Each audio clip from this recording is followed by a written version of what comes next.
Hello, good morning everyone. Madhya Pradesh के daily current affairs में बात करेंगे आज 19 अगस्त के महत्वपूर्ण करंट अफेयर्स के बारे में। कल दो प्रश्न हमने पूछे थे कि Indian institute of forest management कहाँ स्थित है। तो ये मध्य प्रदेश की राजधानी भोपाल में स्थित है। कौन सी परियोजना मध्य प्रदेश और महाराष्ट्र की संयुक्त परियोजना है। तो इसका जो सही आंसर है वो है बावनथड़ी परियोजना, या जिसको राजीव सागर परियोजना के नाम से भी जाना जाता है। मोहित बिसेन ने बहुत अच्छा आंसर किया है। एक और प्रश्न हमने पचमढ़ी से संबंधित पूछा था कि पचमढ़ी में जो जैव आरक्षित क्षेत्र है, यानी कि बायोस्फीयर क्षेत्र जो बनाया गया है, वो कब बनाया गया था। तो 1999 में एक संरक्षण क्षेत्र के रूप में बनाया गया था और 2009 में इसको यूनेस्को ने बायोस्फीयर रिजर्व के रूप में नामित किया था। Indian institute of forest management यानी कि भारतीय वन प्रबंधन संस्थान मध्य प्रदेश के भोपाल में स्थित है, जिसे Swedish international development corporation agency यानी कि सीडा की मदद से 1982 में बनाया गया था। ध्यान रखिए, कहाँ 1982 में भोपाल में इसकी स्थापना की गई थी। इसकी जो वास्तुकला है वो मांडू से प्रेरित है, जिसका श्रेय वास्तुकार अनंत राजे को जाता है। भारत में वन प्रबंधन का एकमात्र संस्थान है। वर्तमान में इसके प्रबंधक डॉक्टर पंकज श्रीवास्तव हैं। ये IFS Indian forest services rank का अधिकारी होता है। भोपाल को झीलों की नगरी भी कहा जाता है। दूसरे प्रश्न का आंसर है बावनथड़ी परियोजना मध्य प्रदेश और महाराष्ट्र की संयुक्त परियोजना है, जो बावनथड़ी नदी पर निर्मित है। इस परियोजना को राजीव सागर के नाम से भी जाना जाता है। बावनथड़ी नदी का उद्गम क्षेत्र जिला सिवनी है। बावनथड़ी परियोजना से मध्य प्रदेश के बालाघाट में 29,412 हेक्टेयर क्षेत्र और महाराष्ट्र में 17,357 हेक्टेयर क्षेत्र में सिंचाई होती है। बात करें महाराष्ट्र का, जो भंडारा जिला है, वहाँ पर इससे सिंचाई होती है। बाकी मध्य प्रदेश का बालाघाट जिला इससे कवर होता है। निर्माण कार्य 1975 से शुरू हुआ था, 2012 में जाके ये पूर्ण हुआ। इसे स्थानीय निवासी कुड़वा या सतेकसा बांध के नाम से जानते हैं। ठीक है, और कुड़वा, चूंकि ये कुड़वा करके गांव में स्थित है, इसलिए इसे कुड़वा के नाम से जाना जाता है। महाराष्ट्र और मध्य प्रदेश के बीच में अन्य परियोजनाओं की बात करें तो पेंच परियोजना है, बाघ परियोजना है, कालीसार परियोजना है, सरदार सरोवर परियोजना है। सरदार सरोवर परियोजना में गुजरात, राजस्थान, मध्य प्रदेश और महाराष्ट्र 4 जो राज्य हैं वो शामिल हैं। उर्मिल परियोजना मध्य प्रदेश और उत्तर प्रदेश की परियोजना है। माही परियोजना मध्य प्रदेश के धार में है, धार और झाबुआ को कवर करती है। बाणसागर परियोजना मध्य प्रदेश, उत्तर प्रदेश और बिहार को कवर करती है। 3 राज्यों को इससे फायदा जो है वो होता है बाणसागर परियोजना से। आज के हमारे प्रश्न है मध्य प्रदेश का सबसे ऊंचा जलप्रपात है।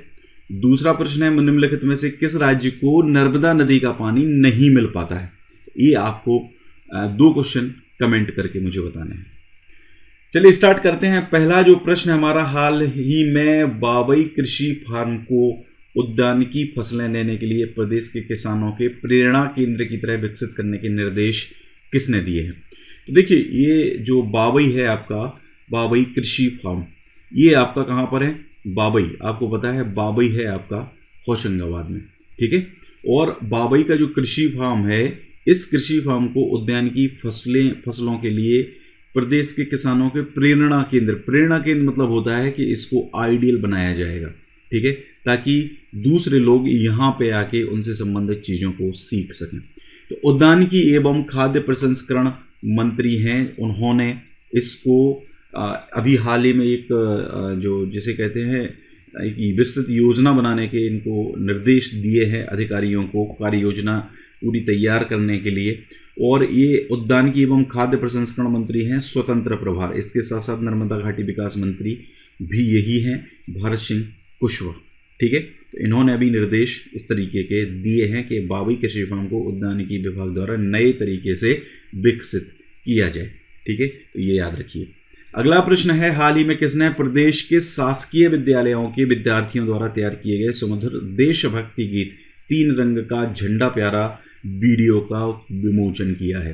तो 3 रंग का झंडा प्यारा कुछ स्कूल के बच्चों के द्वारा गाया गया एक अच्छा गीत है, सरकारी जो स्कूल हैं उनके बच्चों के द्वारा ये तैयार करा गया है। तो हाल ही में स्कूल शिक्षा राज्य मंत्री इंदर सिंह परमार इन्होंने ये मिले सुर मेरा तुम्हारा की तर्ज पर प्रदेश के शासकीय विद्यालयों के विद्यार्थियों द्वारा तैयार किए गए सुंदर देशभक्ति गीत 3 रंग का झंडा प्यारा वीडियो का विमोचन किया है।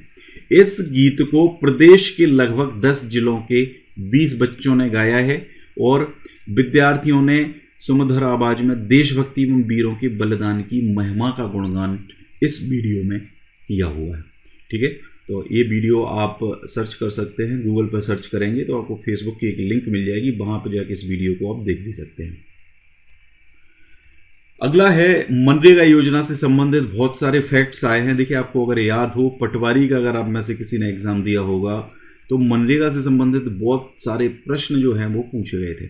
इसी प्रकार के जो डेटा वाले प्रश्न होते हैं वो एक्चुअल में अब चूंकि कृषि और ग्रामीण अर्थव्यवस्था या पंचायती राज से संबंधित काफ़ी प्रश्न उसमें पूछे गए थे, इसलिए डेफिनेटली मनरेगा से संबंधित प्रश्न पूछे ही जाने थे। अगर मनरेगा योजना की बात करते हैं तो इस वर्ष 20.50 करोड़ मानव दिवस का लेबर बजट केंद्र सरकार द्वारा स्वीकृत किया गया है। ठीक है, इसके साथ साथ आत्मनिर्भर भारत योजना के अंतर्गत 40,000 करोड़ रुपए का अतिरिक्त प्रावधान मनरेगा योजना के तहत इस वर्ष के लिए किया गया है। मध्य प्रदेश में मनरेगा के अंतर्गत प्रति दिवस मजदूरी है 190 रुपये। ध्यान रखिए, ये भी प्रश्न पूछा गया था कि प्रति दिवस मजदूरी कितनी है। एक और प्रश्न पूछा जाता है, अगर बढ़ाई गई है तो कितनी बढ़ाई गई है। दूसरे राज्यों की बात करें तो महाराष्ट्र में 238 है, गुजरात 224, राजस्थान 220। याद रखने की जरूरत नहीं है। ठीक है, ये मध्य प्रदेश के कंपैरिजन में काफ़ी ज़्यादा है। ये जो दर है वो केंद्र सरकार के द्वारा निर्धारित की जाती है। तो प्रदेश की मनरेगा मजदूर बढ़वाने के लिए आवश्यक टाइम एंड मोशन स्टडी शीघ्र करवाए जाने के निर्देश मुख्यमंत्री ने दिए हैं, ताकि ये जो मजदूरी है 190 रुपये है, ये दूसरे राज्यों की तरह बढ़ाई जा सके। प्रदेश में वर्तमान वित्तीय वर्ष में मनरेगा के अंतर्गत समय पर मजदूरी भुगतान का प्रतिशत गत 5 वर्षों की तुलना में सर्वाधिक रहा है। वर्ष 2020-21 में यह 93% था, जबकि वर्ष 2019-20 में समय पर मजदूरी भुगतान का जो प्रतिशत है वो 84.19% था। ठीक है, तो ये आपका कितना गत 5 वर्षों की तुलना में सबसे ज़्यादा ये रहा है। आगे बात करें कुछ मनरेगा संबंधी महत्वपूर्ण तथ्य जो हैं उनके बारे में हम यहाँ पर बात करेंगे। प्रदेश में 2020-21 में 20.50 मानव करोड़ दिवस का लेबर बजट मतलब है। इसके अलावा आत्मनिर्भर भारत के तहत 40,000 करोड़ रुपए का अतिरिक्त प्रावधान है। प्रदेश में अब तक 7,81,000 कार्य खोले गए हैं। किसके तहत? मनरेगा के तहत। ठीक है, तो ये मतलब इस तरीके के फैक्ट जो है वो इम्पोर्टेंट हैं। 1,52,000 कार्य प्रगतिरत हैं। पिछले वर्ष की तुलना में दुगने श्रमिकों का नियोजन किया गया है। एक दिन में अधिकतम 25,30,000 श्रमिकों का नियोजन हुआ है, जो अपने आप में एक रिकॉर्ड है। ठीक है, ये इंपॉर्टेंट है, याद रखना। प्रदेश में अब तक 79,80,000 श्रमिकों को मनरेगा के तहत रोजगार के अवसर उपलब्ध कराए गए हैं। जल संरक्षण और दोहन के कार्यों को प्राथमिकता इसमें दी गई है। 4,000 गौशालाएं और इनके साथ 5 एकड़ भूमि चारागाह के लिए विकसित की जा रही है।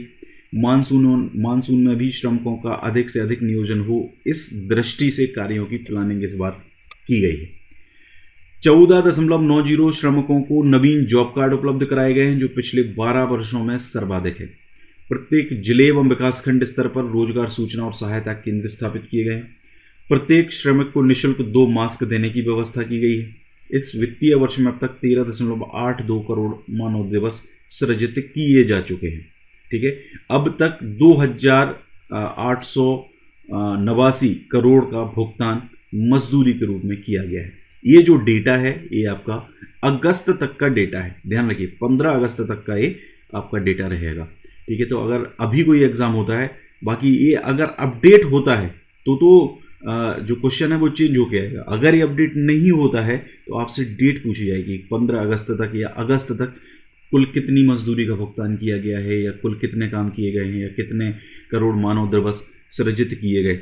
ठीक है, इस प्रकार से प्रश्न पूछे जाते हैं अगर जानकारी अपडेटेड ना हो। अब बात कर लेते हैं थोड़ी सी मनरेगा योजना के बारे में। देखिए, मनरेगा जो योजना है ये एक्चुअल में नरेगा योजना है। नरेगा योजना में बाद में महात्मा गांधी नाम इसमें लगा दिया गया है। ठीक है, तो इनके नाम से अब चलती है मनरेगा योजना। 2 अक्टूबर 2005 को इसको पारित किया गया था। भारत में इसकी शुरुआत सबसे पहले 2 फरवरी 2006 को आंध्र प्रदेश के बांदावली जिले के अनंतपुर नामक गांव में हुई थी। शुरुआत में इस योजना को लगभग 200 जिलों में लागू किया गया था। बाद में 1 अप्रैल 2008 को पूरे भारत में इसको लागू कर दिया गया। 31 दिसंबर 2009 को इस योजना के नाम में परिवर्तन करके इसे महात्मा गांधी राष्ट्रीय रोजगार गारंटी योजना कर दिया गया। पूरे नाम की बात करें तो नरेगा जो योजना थी इसको बोलते हैं national rural employment guarantee act. इसका हिंदी में पूरा नाम है राष्ट्रीय ग्रामीण रोजगार गारंटी अधिनियम।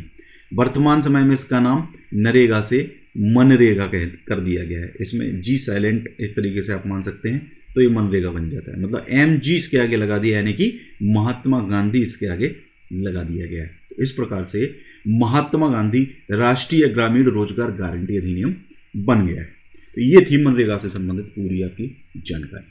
अगला प्रश्न है very very very most important question है। 2 अक्टूबर को मध्य प्रदेश के कितने जिलों से स्वामित्व योजना का शुभारंभ किया जाएगा? देखिए, 2 अक्टूबर यानी कि महात्मा गांधी की जयंती। ठीक है, तो 2 अक्टूबर को मध्य प्रदेश के 3 जिलों से, कितने? 3 जिलों से स्वामित्व योजना का शुभारंभ किया जाने वाला है। और इस योजना का जो शुभारंभ है वो प्रधानमंत्री नरेंद्र मोदी और मुख्यमंत्री शिवराज सिंह चौहान के द्वारा ये किया जाएगा। ऑनलाइन ही किया जाएगा, वीडियो कॉन्फ्रेंसिंग के माध्यम से। ठीक है, तो वहां पे तो नरेंद्र मोदी शुरू करेंगे क्योंकि केंद्र सरकार की योजना है। दूसरा, शिवराज सिंह चौहान मध्य प्रदेश में इसको लागू करेंगे। ठीक है, तो 2 अक्टूबर आपको याद रखनी है कि मध्य प्रदेश में से कब लागू किया गया।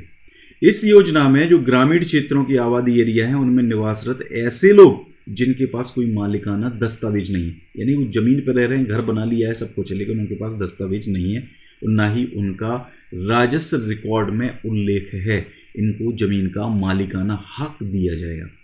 ये योजना भी हाल में प्रदेश के 3 जिलों में लागू होगी, सीहोर, हरदा और डिंडोरी। इनके 11-11 ग्रामों में प्रारंभ की जाएगी। यानी टोटल कितने ग्राम?